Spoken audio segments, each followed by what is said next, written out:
Question 673 के कह रहा है in the quadrilateral in the figure this one the length of A C and B D are A C और B D की length हमारी क्या है एक्स और वाई है respectively then the value of 2xy into cos डब्ल्यू is equal to.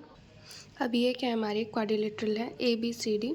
इसमें क्या है कि ये जो एंगल है और ये एंगल ये दोनों क्या है हमारे वर्टिकली ऑपोजिट एंगल है। ये दोनों क्या होंगे हमारे इक्वल होंगे तो angle A O B is equal to angle D O C. ठीक है, तो ये जाएंगे हमारे वर्टिकली ऑपोजिट एंगल। अब ये वाले भी हमारे क्या होंगे, ये दोनों भी हमारे होंगे वर्टिकली ऑपोजिट एंगल, तो इसको हम एक्स एक्स एज्यूम कर लेते हैं। अब देखिए ये पूरा एंगल क्या होगा हमारा 2π360 डिग्री होगा, तो हमारा 2x प्लस 2w हमारा क्या होगा 2π होगा। तो x हमारा क्या आ जाएगा पाई माइनस डब्ल्यू। तो दोनों तरफ कोस लेंगे तो कोस x हमारा क्या आ जाएगा cos pi minus theta. Cos pi minus theta is in second quadrant and in second quadrant cos is negative, तो कोस x हमारा माइनस कोस डब्ल्यू के इक्वल आ जाएगा। ठीक है, ये लेंथ हमें ए, ये बी, ये सी, ये डी और ए सी हमें एक्स दी हुई थी और बी डी हमें वाई दी हुई थी। ठीक है, हम मान लेते हैं कि ओ ए हमारी x1 है और ओ सी हमारी x2 है और ओ बी y1 है और ओ डी हमारी क्या है y2 है। ठीक है, और x1 प्लस x2 क्या होगा हमारा x होगा और y1 प्लस y2 हमारा क्या होगा y के इक्वल होगा। अब कोस रूल लगाएंगे जब हम ट्रायंगल ए ओ बी में जब हम कोस रूल लगाएंगे तो ये इसको हम कोस डब्ल्यू देखेंगे तो वो क्या होगा x1 का स्क्वायर प्लस y1 का square minus a square by 2 into x1 y1। तो यहाँ से ए स्क्वायर की वैल्यू हमने कोस के टर्म्स में निकाल ली और x1 y1 के टर्म्स में निकाल ली। अब कोस रूल लगाएंगे फिर से ट्रायंगल बी ओ सी में, तो ये क्या हमारा कोस एक्स है। कोस एक्स क्या था हमारा माइनस कोस डब्ल्यू के इक्वल था, तो क्या जाएगा cos x is equal to minus cos डब्ल्यू क्या आएगा y1 का स्क्वायर प्लस x2 का square minus b square by 2 y1 into x2 आ जाएगा। तो यहाँ से हमने बी स्क्वायर की वैल्यू निकाल ली। ऐसे हम कोस रूल लगाएंगे ट्रायंगल सी ओ डी में और ट्रायंगल ए ओ डी में, तो हम यहाँ से कोस डब्ल्यू और माइनस कोस डब्ल्यू की वैल्यू निकाल लेंगे। ठीक है, अब यहाँ से हमें ए स्क्वायर, यहाँ से बी स्क्वायर और यहाँ से सी स्क्वायर, यहाँ से डी स्क्वायर हमें मिल गया।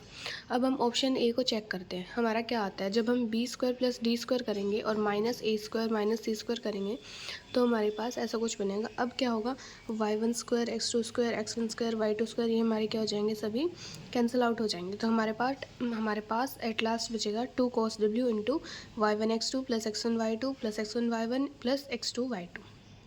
अब क्या करेंगे इन दोनों में से हम y2 कॉमन लेंगे तो आ जाएगा x1 प्लस x2, यहाँ से y1 कॉमन लेंगे तो आ जाएगा फिर से x1 प्लस x2। तो हमारे फैक्टर आ जाएंगे y1 plus y2 into x1 plus x2। अब y1 प्लस y2 हमारा क्या था y था, x1 प्लस x2 हमारा क्या था x था, तो हमारा ये किसके इक्वल आ गया 2xy cos w। तो इस चीज़ की वैल्यू हमारी क्या आ गई 2xy cos w। तो ऑप्शन ए हमारा करेक्ट है क्योंकि हमें इसी की वैल्यू निकालनी थी जो कि ये है। क्वेश्चन 674 क्या कह रहा है in a triangle A B C with sides A is equal to 5 B is equal to 3 and C is equal to 7 the value of 3 cos c plus 7 cos b is equal to.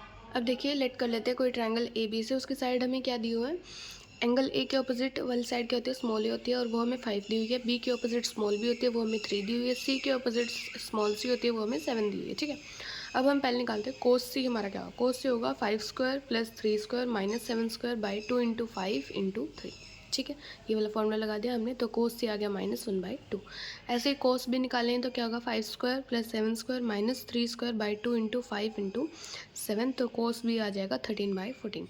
अब इसकी value निकालनी है 3 cos c plus 7 cos b, put करेंगे cos c और cos b की value तो यहाँ से आ जाएगा 13 माइनस 3/2 विच इज़ 10/2 विच इज़ 5।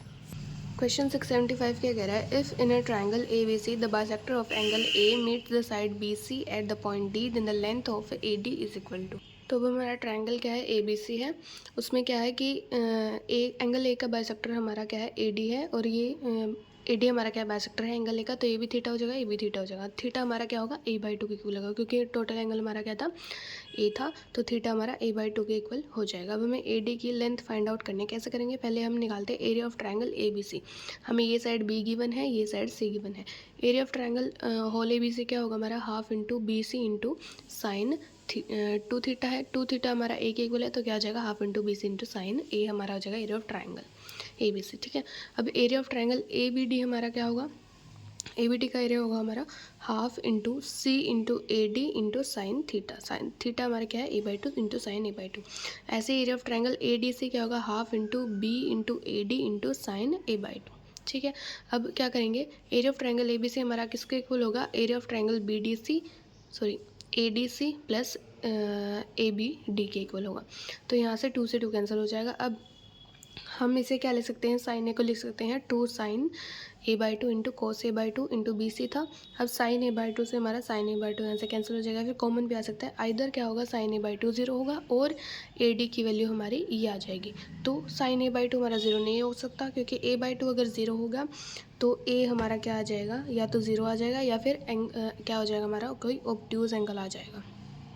ठीक है, तो फिर वो पॉसिबल नहीं है। ऑब्ट्यूज भी नहीं आएगा, मतलब एक्यूट से तो बड़ा ही आएगा, तो ये पॉसिबल नहीं होता। एक ट्रायंगल में 0 भी नहीं हो सकता एंगल, तो इसलिए हमारा ये तो पॉसिबल नहीं है। तो इसलिए हमारी ए डी की वैल्यू आ जाएगी 2 b c cos A by two by b plus C.